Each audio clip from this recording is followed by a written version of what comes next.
ချစ်ခင်လေးစားသောဓမ္မမိတ်ဆွေများအားလုံးမင်္ဂလာပါနေ့တစ်မှာဂယုဏတော်အသစ်နဲ့အတူဘုရားသခင်ရဲ့ဖွင့်ပြခြင်းအသစ်ကိုခံယူဖို့ပြင်ဆင်ပေးတဲ့ဘုရားရှင်နာမသား၍ပုံကြည်ပါစေဒီမိနစ်တော့ကျွန်တော်ဟဂ္ဂဲအနာဂတိကျမ်းအခန်းကြီး1ကိုဖတ်ပါတယ်ဒီမှာကျွန်တော်အပိုက်ငယ်15ကိုဆင်ခြင်မိပါတယ်ဒါရိမင်းကြီးနန်းဆန်2နှစ်စက်တဘာလ24ရက်နေ့တွင်သူတို့သည်လာ၍မိမိတို့ဘုရားသခင်ကောင်းကင်ဘိုးကြီးအရှင်ထာဝရဘုရား၏အိမ်တော်၌အလုလုပ်ကြ၏ဆိုပြီးမှတွေ့ရပါတယ်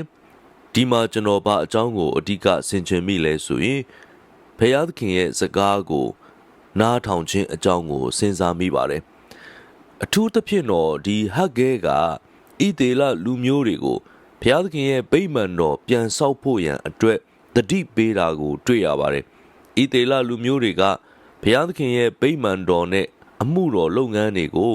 လစ်လူရှုတဲ့အတွက်ကြောင့်မလို့ဆုံးပါတယ်မိမိနေတဲ့အိမ်ကိုကြတော့နှစ်ထပ်ဆောက်ပြီးတော့ဘုရားသခင်ရဲ့ဗိမာန်တော်ကြတော့ပြိုပြက်လျက်ရှိတယ်မြက်ပင်ပေါက်လျက်ရှိတယ်ဒါကြောင့်မလို့မင်းတို့ဟာအလုပ်လုပ်ပေမဲ့အခမရတကယ်တော့များများရမယ်လို့မျှော်လင့်ပြီးစိုက်ပျိုးတော်လဲနည်းနည်းပဲရိပ်ရမယ်ဆိုတဲ့အဲ့ဒီအကြောင်းအရာတွေကိုဖော်ပြတာတွေ့ရပါတယ်အဲ့တော့ရိုးရိုးလေးစဉ်းစားမိရင်တော့ဘုရားသခင်အတွက်ပါဝင်ရင်ဘုရားသခင်အတွက်အလုပ်လုပ်မယ်ဆိုရင်ဘုရားသခင်နိုင်ငံတော်အတွက်ဆက်ကပ်မယ်ဆိုရင်ကျွန်တော်ရဲ့စီးပွားလက်လာပါတွေရှင်လန်းမယ်ဆိုတဲ့သဘောမျိုးဖြစ်ပါတယ်ဒါပေမဲ့ကျွန်တော်တစ်ဖက်ကနေပြန်ပြီးစဉ်းစားမိတဲ့အခါမှာဒီထက်ပိုပြီးလေးနက်တာကိုဆင်ခြင်မိပါတယ်ဘုရားသခင်ရဲ့ဗိမာန်တော်အမှုတော်ကိုအဓိကတာဝန်ယူကြရတဲ့သူတွေကကဘာမြေကြီးပေါ်မှာဣသေရေလလူမျိုးတွေပဲဖြစ်ပါတယ်ဘုရားသခင်ရဲ့အမှုတော်ကိုထမ်းရွက်ဖို့ဖန်ဆင်းရှင်ဘုရားကိုကိုးကွယ်ဖို့လူတိုင်းအဲ့ဒီဖန်ဆင်းရှင်ဘုရားရှိတယ်ဆိုတာကိုသိဖို့ဘုရားကိုကိုးကွယ်ခြင်းနဲ့ဆိုင်သောအရာတွေဝတ်ပြုခြင်းနဲ့ဆိုင်သောအရာတွေဘာသာရေးနဲ့ဆိုင်သောအလေ့အထတွေအားလုံးကိုဣသေလလူမျိုးတွေကဖော်ပြရတဲ့တာဝန်ယူရတဲ့သူတွေဖြစ်ပါတယ်ဒါကြောင့်မလို့ဘုရားသခင်ကသူ့ရဲ့ဘုန်းကိုထင်ရှားစေဖို့နဲ့နောက်တစ်ချိန်မှာဒီအမျိုးနွယ်တွေကနေပြီးတော့ကယ်တင်ရှင်ခရစ်တော်ယေရှုဖွားမြင်လာမှာမို့လို့အဲ့ဒီမဟာအကျမ်းစီတော်ကြီးကိုထမ်းရွက်နေရတဲ့ဣသေလလူမျိုးတွေကိုကဘာမြေကြီးကနေပျောက်ပြက်သွားဖို့အလိုတော်မရှိသလိုသူတို့အားဖြင့်ဘုရားသခင်ရဲ့အမှုတော်ဘုရားသခင်ရဲ့ဘုန်းတော်ကိုထင်ရှားစေဖို့ရန်ဖြစ်လို့သူတို့ကလည်းဘုရားသခင်ကိုစွန့်ပယ်ပြီးတော့မှဘုရားမှုတော်ကိုမထမ်းရွက်ဖဲနေမှာကိုလည်းဘုရားခင်လုံးဝ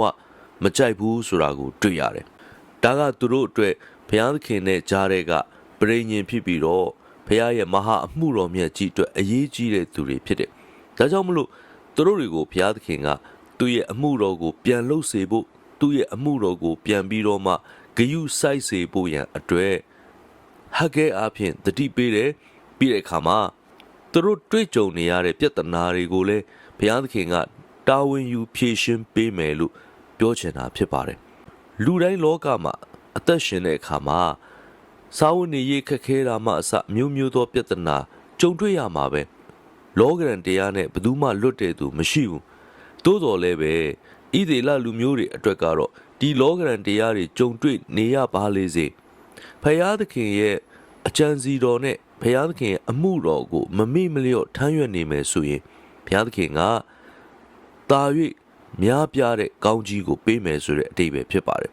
ဒါကိုကျွန်တော်တို့သတိပြုစေချင်ပါတယ်အချစ်တော်မိဘညီကိုမောင်နှမတို့ကျွန်တော်တို့ယုံကြည်သူတွေကဘုရားသခင်ရဲ့မဟာအကြံစီတော်ကြီးဖြစ်တဲ့လူမျိုးတကာတွေစီကိုဧဝံဂေလိတရားရောက်ရှိပြီးကယ်တင်ခြင်းရဖို့တမန်တရားကိုသိဖို့ဖြစ်ပါတယ်ဒီမဟာချမ်းစီတော်ကြီးကိုစောင့်ထိန်ရမယ့်တာဝန်ကယုံကြည်သူတိုင်းရဲ့တာဝန်ဖြစ်ပါတယ်အဲ့ဒီယုံကြည်သူတွေဘုရားသခင်ရဲ့အလိုတော်အချမ်းစီတော်ကိုမမေ့မလျော့ထမ်းရွက်ပြီးတော့မှအမှုတော်ကိုထောက်ပံ့နေဖို့လိုတယ်ဘုရားသခင်ရဲ့အမှုတော်ကိုမမေ့မလျော့ပါဝင်နေဖို့လိုတယ်လှူဒန်းနေဖို့လိုတယ်ကယ်တင်ခြင်းသတင်းစကားလူတိုင်းကြားဖို့ဧဝံဂေလိတရားလူတိုင်းကြားသိဖို့ရန်အတွက်နေ့ညမပြတ်ကြိုးစားနေရမှာဖြစ်ပါတယ်ဒါကိုမေ့လျော့သွားမယ်ဆိုရင်လောကမှာရှိတဲ့အများနီးတူဒုက္ခရောက်မှာဖြစ်ပါတယ်သို့တော်လည်းဒါကိုမမေ့မလျော့တာဝန်ထမ်းရွက်နေမယ်ဘုရားသခင်ရဲ့ဘုန်းတော်အတွက်အသက်ရှင်နေမယ်ဆိုရင်ဘုရားသခင်ကကျွန်တော်တို့ရဲ့ဒုက္ခပြဿနာတွေကို ဖြည့်ရှင်းပေးမှာဖြစ်တယ်လို့နားလည်စေချင်ပါတယ်ချစ်တော်မိဘညီကိုမောင်နှမတို့ဘုရားသခင်ရဲ့အမှုတော်ကိုကျွန်တော်တို့ထမ်းရွက်ဖို့ဘုရားသခင်ရဲ့အလိုတော်ကိုပြည့်စုံစေဖို့ရန်ကျွန်တော်တို့မှာတာဝန်ရှိပါတယ်ဘုရားခိုင်းတာကိုလုပ်ရင်ဘုရားကအပြည့်အဝတာဝန်ယူတတ်တဲ့ဘုရားမလို့ကျွန်တော်တို့ရဲ့အသက်တာမှာနေ့ရက်အစဉ်တိုင်းဒုက္ခပြဿနာတွေကိုပဲဖြေရှင်းပြီးဒုက္ခပြဿနာတွေကိုပဲအာယုံစိုက်ပြီးအဲ့ဒီလောကရဲ့အခြေအနေတွေထဲမှာပဲနှစ်မွန်းမနေပဲဘုရားသခင်ရဲ့အလိုတော်ကြံစီတော်ပြည့်စုံခြင်းကိုထမ်းရွက်ဖို့လိုတယ်လို့တိုက်တွန်းပါတယ်အဲ့ဒါဆိုရင်ကျွန်တော်ရဲ့ပြဿနာတွေကိုဘုရားဖြေရှင်းပေးသွားမှာပဲဖြစ်ပါတယ်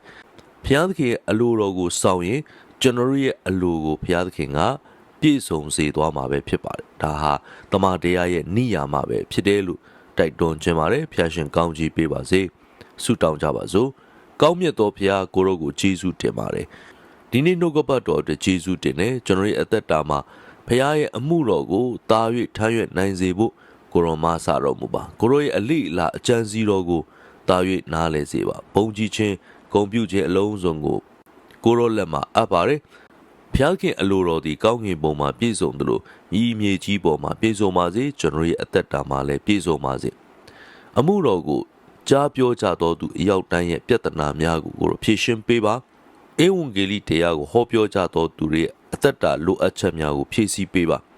အမှုတော်ကိုမမေ့မလျော့ထမ်းရွက်ကြတော်သူအရောက်တိုင်းပေါ်မှာသူတို့ရဲ့စီးပွားသူတို့ရဲ့လုပ်ငန်းသူတို့ရဲ့ကြံစည်မှုတိုင်းကိုတာ၍တိုးပွားစေဖို့ရမာစာတော်မူပါယေရှုတင်တဲ့ဒီနေ့နှုတ်ကပတ်တော်ကြားရတဲ့မိသားစုအရောက်တိုင်းကိုယေရှုနာမ၌ကောင်းကြီးပေးပါတယ်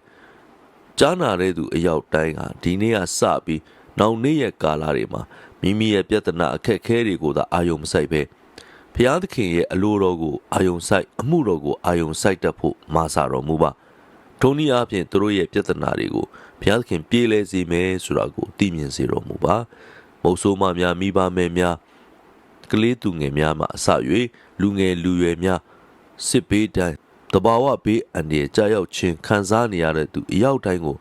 ကိုရရှင်ဖျားကွယ်ကာတော်မူပါဂျေဇုတင်တဲ့တနေ့တာလုံးလက်ဝဲအနှံနေဖဘုရားခင်ရဲ့လက်တော်မဆာခြင်းနဲ့ဆက်လက်ပို့ဆောင်ပါမည်အကြောင်းတပါးတော်သားတော်သခင်ယေရှုခရစ်တော်နာမ၌တနေ့တာကိုစက္ကပ်အနံဆုတောင်းပါ၏အာမင်